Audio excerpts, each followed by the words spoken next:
Hello everyone, आज हम करेंगे क्लास 2 का हिंदी का चैप्टर नंबर 21। हाथी साइकिल चला रहा था। अब देखो, हाथी साइकिल चला रहा था कैसा होगा। अब ये कविता है जिसमें हम देख लेते कि इसमें क्या क्या है। हाथी साइकिल चला रहा था, पीछे चींटी बैठी थी और उसके पीछे क्या थी, चींटी बैठी हुई है। झूम रहा था हवा में हाथी, चींटी शान से ऐठी थी। तो ऐठी मीन्स पूरे जो है मीन्स एटीट्यूड में आप बोल सकते हैं कि वो थी, और हाथी मज़े में अपनी साइकिल चला रहा है। तभी चढ़ाई सीधी आई, लगा हाफने हाथी दादा। अब सीधी चढ़ाई मीन्स इस तरह से बिल्कुल सीधा चढ़ना है, तो इस तरह की सीधी चढ़ाई आई तो हाफने लगा, यानी कि अब वो जो है थक गए थे तो वो हाफने लगे। चर मर चू रुकी साइकिल, अब ये करके साइकिल जो है रुक गई। लगा सरकने पीछे चक्का, अब ये जो साइकिल का टायर है इसे हम बोलते हैं चक्का, ठीक है। टायर मीन्स टायर यानी कि चक्का। वो जब पीछे सरकने मीन्स नीचे की तरफ जाने लगा, अब नीचे की तरफ जा रही थी उनकी साइकिल।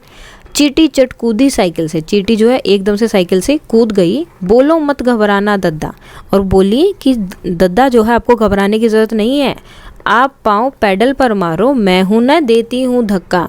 आप जो है पैडल चलाते रहो, मारते रहो अपने पाँव, और मैं आपको धक्का दे के ऊपर चढ़ा दूंगी। तो ये जो है एक छोटी सी पोएम है जो लिखी है श्याम सुशील जी ने।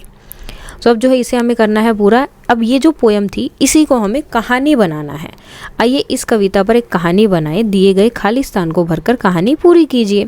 हाथी क्या कर रहा था, हाथी साइकिल चला रहा था, उसके पीछे चींटी बैठी थी। हाथी मजे से क्या था, वो हाथी झूम रहा था हवा में हाथी। मजे में जो है हवा में झूल रहा था, हवा में झूल रहा था, और चींटी शान से ऐठी हुई थी, ठीक है। आगे सीधी क्या आ गई थी, चढ़ाई। आगे सीधी चढ़ाई आई और साइकिल चलाते चलाते हाथी हाफने लगे। हाफने लगे मीन्स उन्हें सांस चढ़ गए थे और जोर जोर से ऐसे ऐसे करने लगे थे। तो साइकिल की जो है चर मर की आवाज़ आने लगी। चर मर और चू की आवाज़, साइकिल ये जो है आवाज़ करते हुए रुक गई। और उसका, अब देखो चक्का था तो हम वहाँ पहिया भी लिख सकते हैं, पहिया सरकने लगा, ठीक है, यानी कि नीचे की तरफ वो जाने लगा। हाथी की सहायता करने के लिए चींटी झट से साइकिल से कूदी, और चींटी बोली कि मैं आपकी हेल्प करूंगी। और उसने हाथी से कहा कि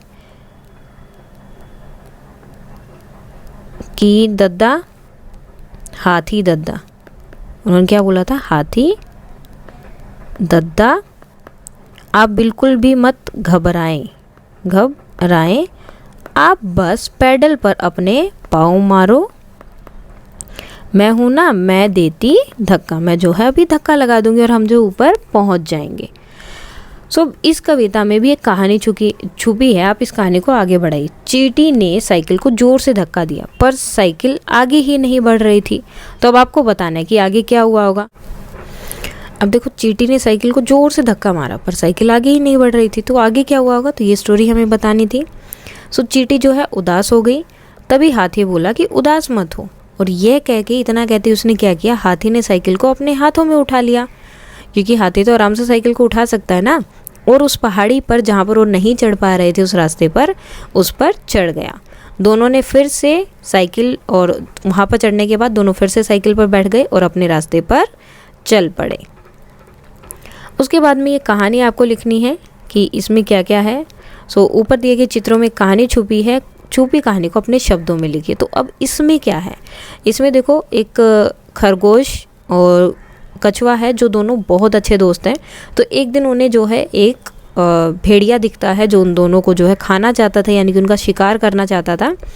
तो वो जो है उनके पीछे लग जाता है। तो तभी जो है खरगोश कछुए को अपनी पीठ पे बैठाता है, जोर से भागते, क्योंकि खरगोश जो है जल्दी भाग सकता है और कछुआ जो है आराम से चलता है। उसके बाद आगे जो है नदी आती है। नदी आते ही कछुआ क्या करता है, कछुआ खरगोश को अपनी पीठ पर बैठा लेता है और वो नदी को आराम से पार कर जाते हैं और भेड़िए से बच जाते हैं और नदी को पार करके फिर वहाँ पर पेड़ की छाँव में बैठकर आराम से गाजर खाते हैं।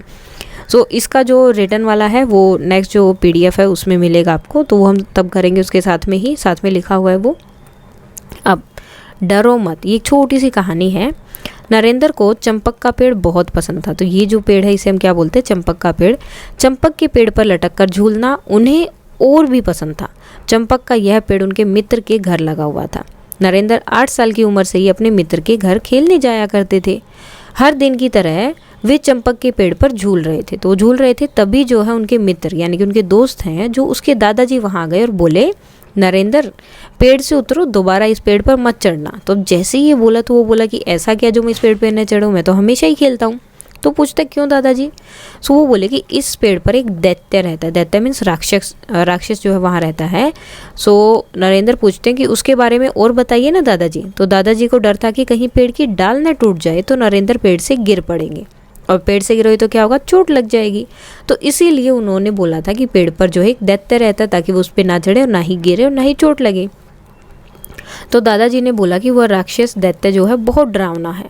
दादाजी की बात सुनकर नरेंद्र को अचरज हुआ। अचरज मीन्स सरप्राइज हो गया एक तरह से, मीन्स क्या बोल रहे हैं, आश्चर्य हुआ।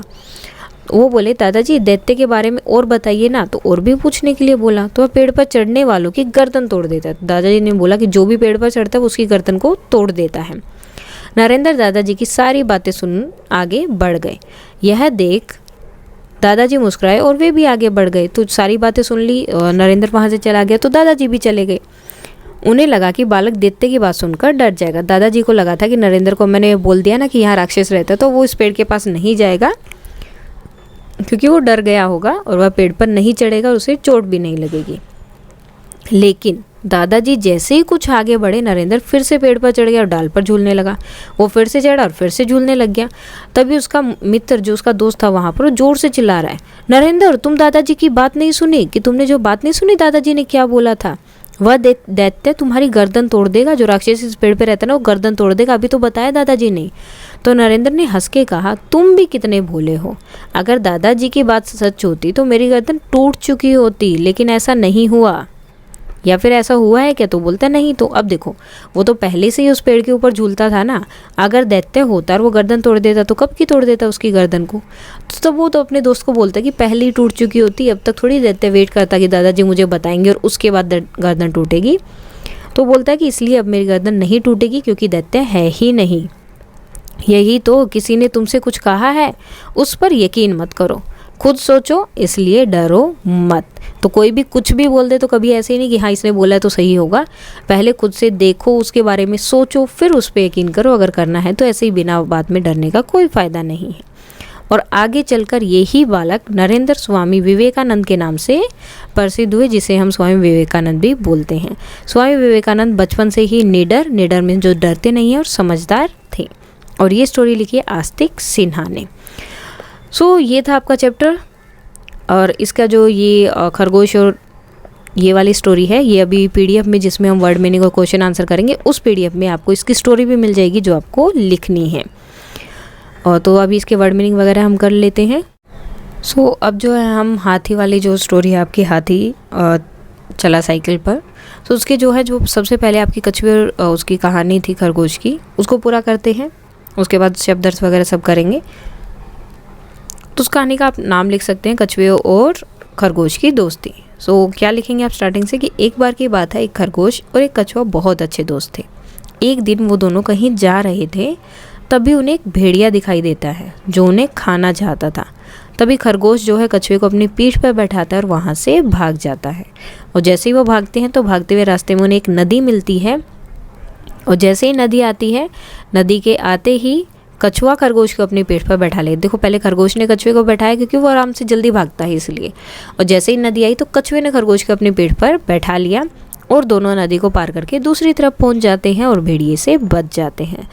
और जैसे ही वो भेड़िए से बच जाते हैं फिर दूसरी तरफ पहुंचकर वो दोनों आराम से पेड़ के नीचे बैठकर गाजर खाते हैं। अब जो हमारा चैप्टर था उसके हम शब्द अर्थ देख लेते हैं। सो ये आपके शब्द हैं और जो दूसरी तरफ लिखे हैं वो आपके अर्थ हैं। तो हाथी क्या है?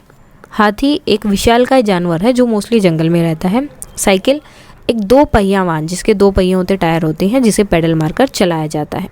चला रहा था यानी कि चलने की क्रिया, काम कर रहे थे, चला रहे थे उसे, पीछे किसी वस्तु के पीछे की ओर, बैठी थी यानी कि बैठी हुई थी। इसमें आपकी जो पूरी पोयम है उसका आपको वर्ड मीनिंग दिया है। झूम रहा था यानी कि हवा में हिल रहा था। ऐठी हुई थी यानी कि मतलब पूरे ऐट से, एटीट्यूड से बैठी थी वहाँ पर। तभी उसी समय सीधी आई, क्या हुआ, सीधी चढ़ाई आई थी। लगे हाफने, हाफने का मीन्स सांस लेने में कठिनाई होने के कारण जो आवाज़ निकलती है उसे हम बोलते हैं हाफना। चर मार और चू, ये क्या है, साइकिल से रुकने की आवाज़। साइकिल जब रुकती है तो उसकी आवाज़। रुक जाना यानी कि खड़ा हो गया। सरकने यानी कि खिसकने, नीचे की तरफ खिसकने लगी। चट, जल्दी से। कूदी यानी कि उछल के। और बोली, क्या बोली, कहती है, बोलने का मतलब कहना। मत घबराना, डरो मत। पाँव, पाँव का मतलब है पैर। पैडल पर मारो यानी कि पैडल को चलाओ। मारो का मीन्स चलाओ। मैं हूँ, मैं यहीं पर हूँ। देती हूँ धक्का यानी कि मैं जो है अभी इसको धक्का, साइकिल को धक्का देती हूँ। ये जो है अभी जो आपकी स्टोरी है उसका अर्थ है कि उसमें क्या कहा गया है। तो इस कविता में एक हाथी साइकिल चला रहा है, पीछे एक चींटी बैठी है। हाथी और चींटी दोनों मिलकर साइकिल चलाते हैं। एक दिन उन्हें एक सीधी चढ़ाई आती है और हाथी आपने लगता है, साइकिल रुक जाती है। चींटी साइकिल से उतरकर हाथी को धक्का देती है और हाथी साइकिल को चलाने लगता है। इसका मेन मोटो क्या है, मेन संदेश आप बोल सकते हैं, वो ये है कि हमें हमेशा एक साथ मिलकर काम करना चाहिए। मिलकर काम करने से वो काम हो जाता है। सो यहाँ पर आपका फर्स्ट क्वेश्चन रहेगा, हाथी क्या कर रहा था? तो हाथी साइकिल चला रहा था। हाथी के पीछे कौन बैठा था? चींटी बैठी थी। क्या हुआ जब हाथी एक चढ़ाई पर आया? तो जब हाथी एक चढ़ाई पर आया तो वह साइकिल चलाने से घबरा गया और साइकिल रुक गई। वो घबराया मीन्स एक तरह से वो हाफने लगा था। चींटी ने हाथी की क्या मदद की? तो चींटी ने हाथी को साइकिल चलाने में मदद की। चींटी ने हाथी को कहा कि वह पैडल मारे और वह पीछे से धक्का देगी। कहानी से क्या सीख मिलती है कि छोटी से छोटी चीज़ भी बड़ी से बड़ी मदद कर सकती है। कुछ एक्स्ट्रा क्वेश्चन भी है कि क्या पता कहाँ जा रहा होगा वो, शायद हो सकता है कि हाथी जंगल से गांव जा रहा हो। हाथी के पीछे कौन था? चींटी। हाथी की साइकिल कैसे चला रहा था? बड़े मज़े से साइकिल चला रहा था। वह झूम रहा था और हवा में ऐठ रहा था। जब हाथी के सामने एक सीधी चढ़ाई आई तो क्या हुआ? जब हाथी के सामने एक सीधी चढ़ाई आई तो हाथी साइकिल चलाने में हाफने लगा और उसकी साइकिल रुक गई और पीछे का चक्का सरकने लगा यानी कि खिसकने लगा। तब चींटी ने क्या किया? तो चींटी साइकिल से कूद गई और बोली कि दद्दा आप घबराना मत, आप पैडल मारो, मैं धक्का देती हूँ। चींटी ने हाथी की मदद कैसे की? चींटी ने हाथी को पाँव पैडल पर मारने के लिए कहा और खुद धक्का देने लगे।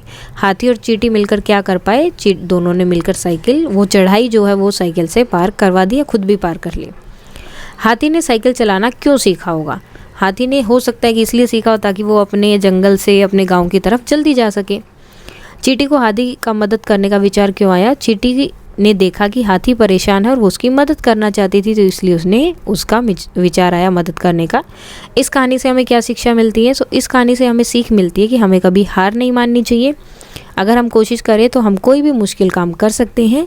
साथ ही दूसरों की मदद करने से हमेशा खुशी मिलती है। तो ये था आपका हाथी वाला चैप्टर। अगर इसमें कोई डाउट है, वर्ड मीनिंग वगैरह जो भी आपकी स्टोरी थी सब हो गया, कोई डाउट है तो आप कमेंट करके बता सकते हैं। और इसका ये जो PDF है आपको टेलीग्राम चैनल पे मिल जाएगा, लिंक इसका डिस्क्रिप्शन में मैं डाल दूंगी। So that's all for today and please like, share and subscribe. Thank you.